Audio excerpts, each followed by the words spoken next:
ایک کونے میں بیٹھ کے رسول پاک رو رہے ہیں. جناب صدیق اکبر نے کہا حضور کیا ہوا؟ فرمایا ابو بکر سوچ رہا ہوں خدا اگر مجھے پیسے دے تو میں بلال کو خرید لوں.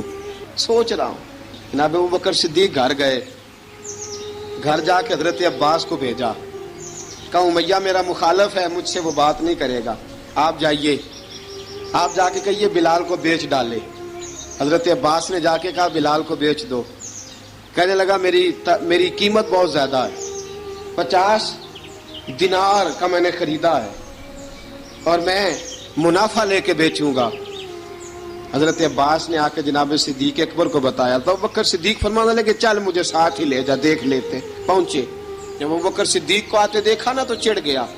کہنے لگا ابو بکر اگر تو بلال کو خریدنا چاہے تو وہ جو تیرے پاس رومی غلام ہے وہ مجھے دینا پڑے گا, 2 لونڈیاں اس کے ساتھ دینی پڑیں گی, اور یہ 50 دینار کا ہے میں تجھ سے 2000 دینار لوں گا. 50 دینار کا ہے 2000 دینار لوں گا. حضرت صدیق اکبر رضی اللہ تعالیٰ عنہ نے فرمایا مجھے منظور ہے. ابو بکر صدیق نے وہ تینوں غیر مسلم غلام لیے, 2000 دینار لیے. حضرت عباس نے بھی کلمہ نہیں پڑھا تھا. کہنے لگے ابو بکر تو کامیاب تاجر ہے, کیا کرنے لگے ہو؟ تو حضرت ابو بکر صدیق کہنے لگے آپ نے بھی کلمہ نہیں پڑھا, آپ کو اس سودے کا پتہ نہیں. حضرت سیدنا بلال حبشی کو لینے کے لیے صدیق اکبر پہنچے. 2000 دینار, 3 غلام پڑھے لکھے سیانے سمجھدار. جب دیے نا تو امیہ کھل کھلا کے ہنسا. کہنے لگا ابو بکر بڑے گھاٹے کا سودا کیا تو نے, ابو بکر تو نے بڑے گھاٹے کا سودا کیا ہے. یہ پڑھا لکھا مجھے دے کے جا رہا ہے اور یہ ان پڑھ تو لے کے جا رہا ہے. یہ خوبصورت رومی غلام دے کے جا رہا ہے اور یہ حبشی کالے رنگ کا تو لے کے جا رہا ہے, اور 50 دینار کا غلام 2000 دینار میں تو لے کے جا رہا ہے. اتنے گھاٹے کا سودا, اتنی بڑی نادانی. حضرت جناب سیدنا صدیق اکبر رضی اللہ تعالیٰ کہنے لگے امیہ تو کافر ہے لیکن تو نے ابھی بھی پیسے تھوڑے مانگے ہیں.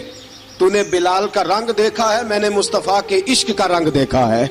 فرمایا تو ابھی اس کے رنگ میں الجھا ہوا ہے اور میں جو اس کے باطن کا حسن ہے وہاں تک پہنچ گیا ہوں. حضرت سیدنا بلال حبشی رضی اللہ تعالیٰ عنہ ساتھ کھڑے. جناب ابو بکر صدیق رضی اللہ تعالیٰ عنہ نے ارشاد فرمایا اگر میں یمن کا حکمران ہوتا, یمن کا بادشاہ ہوتا, اور تو مجھے کہتا کہ بلال میں تب دوں گا جب تو مجھے یمن کی حکمرانی دے گا, فرمایا میں تجھے یمن کی حکمرانی بھی دے دیتا لیکن بلال کو ضرور خرید کے لے جاتا. جناب سیدنا بلال حبشی حضرت سیدنا ابو بکر صدیق فرماتے ہیں جب میں بلال کو لینے گیا تو حال پتہ کیا تھا؟ ادھر دیکھیے گا. فرماتے ہیں کہ ٹانگیں اوپر کر کے نا جس طرح آدمی رکوع میں بیٹھتا ہے اس طرح کر کے نا ٹانگیں, اور سر پھر زمین کو لگا کے اس طرح سجدے میں آپ جاتے ہیں, لیکن بالکل ٹانگوں کے ساتھ سر رکھ کے. فرماتے ہیں 4 بھاری چکیاں ریت پہ حضرت بلال تھے, ان کے اوپر چکیاں رکھی ہوئی تھی, اور فرماتے ہیں حضرت بلال تھوڑی تھوڑی حرکت کرتے تھے تو وہ چکیاں جسم کے ساتھ لگتی تھی نا, پارٹ ان کے. فرماتے ہیں زخم بن گئے تھے, خون نکلتا تھا. فرماتے ہیں میں نے وہاں سے جا کے حضرت بلال کو نکالا, پیسے دیے, لے کے آیا تو جناب بلال کہنے لگے جلدی جلدی چلو حضور کے پاس, ذرا جلدی جلدی چلو, در مصطفیٰ پہ جلدی کرو. تو جناب سیدنا بلال حبشی رضی اللہ تعالیٰ عنہ کے جواب میں حضرت ابو بکر صدیق کہنے لگے بلال جلدی نہ کر, جب میں آیا تھا تو حضور تیرے لیے آنسو بہا رہے تھے. اگر تجھے اس حالت میں زخمی دیکھیں گے تو میرے مصطفیٰ کو اور زیادہ رونا پڑے گا. تو میرے ساتھ گھر چل, میں تجھے کپڑے پہناتا ہوں, میں تیرے زخموں پہ پٹی کرتا ہوں. حضرت ابو بکر صدیق مزاج شناسائے نبوت تھے نا, فرمایا چل میرے ساتھ, میں ذرا تیری مرم پٹی کر لوں, میں ذرا تیرا منہ دھو ڈال لوں, میں ذرا تجھے کنگھی کر لوں, تو میرے ساتھ چل. جناب بلال فرماتے ہیں جب سے پیدا ہوا تب سے غلام تھا, کبھی کسی نے میرے کپڑوں کی فکر نہیں کی تھی, مجھے تو امیہ 4 دن روٹی نہیں دیتا تھا. فرماتے ہیں جب میں گیا ابو بکر کے ساتھ, ابو بکر صدیق نے ایک چٹائی بچھائی, صدیق اکبر چٹائی کے اوپر میرے ساتھ بیٹھ گئے. فرماتے ابو بکر نے تیل منگایا, وہ تیل میرے زخموں پہ, ابو بکر صدیق نے وہ تیل میرے سر پہ, میری داڑھی پہ. فرماتے ہیں پھر کنگھا کیا, پھر ابو بکر صدیق نے ایک جوڑا منگایا, وہ کپڑے مجھے پہنائے. ابو بکر صدیق نے پگڑی منگوائی, وہ پگڑی کھول کے میرے سر پہ بندوائی. فرماتے ہیں ابو بکر نے مجھے تیار کیا, فرمایا تو آج جا رہا ہے در رسالت مآب پہ.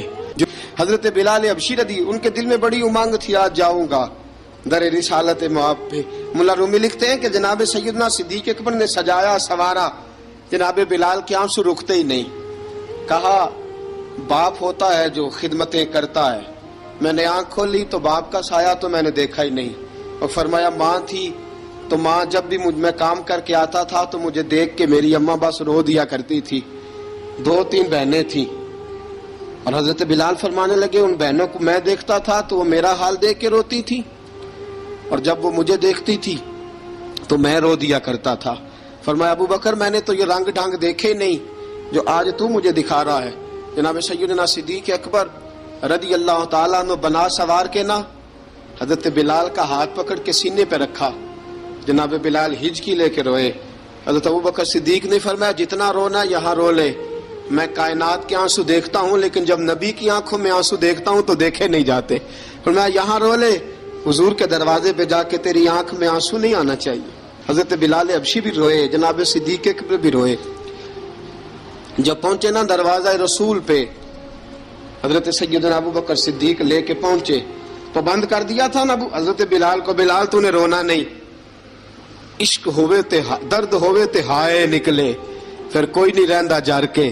حضرت سیدنا بلال حبشی کو لے کے پہنچے در مصطفیٰ پہ. رسول اکرم صلی اللہ تعالی علیہ وسلم نے ایک نظر حضرت بلال پہ ڈالی. جناب بلال نے یوں آنکھ میں لائی تو سر جھکا لیا. وعدہ کیا تھا نا رونا نہیں, سر جھکا لیا. اب دوسری نظر نبی کریم صلی اللہ تعالی علیہ وسلم نے جب اٹھائی نا حضرت ابو بکر صدیق کی طرف تو حضور نے فرمایا صدیق تیرا شکریہ, ابو بکر اللہ تجھے جزا دے. جب رسول پاک کی زبان سے یہ لفظ نکلے تو جناب صدیق اکبر نے ہاتھ اٹھائے, یوں ہاتھ باندھے جب رسول پاک کے سامنے تو سب سے زیادہ آنسو ابو بکر صدیق کے اپنے نکل گئے. کہا یا رسول اللہ میں غریب بے نوا تو امیر حرم تو کجا من کجا. کہا حضور یہ شکریہ کے لفظ یا رسول اللہ میں کہاں اور آپ کا شکریہ کہاں.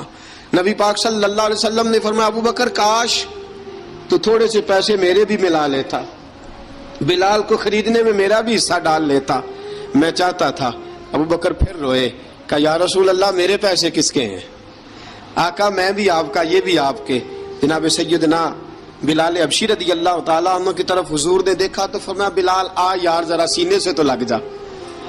اب حضرت بلال دوڑے.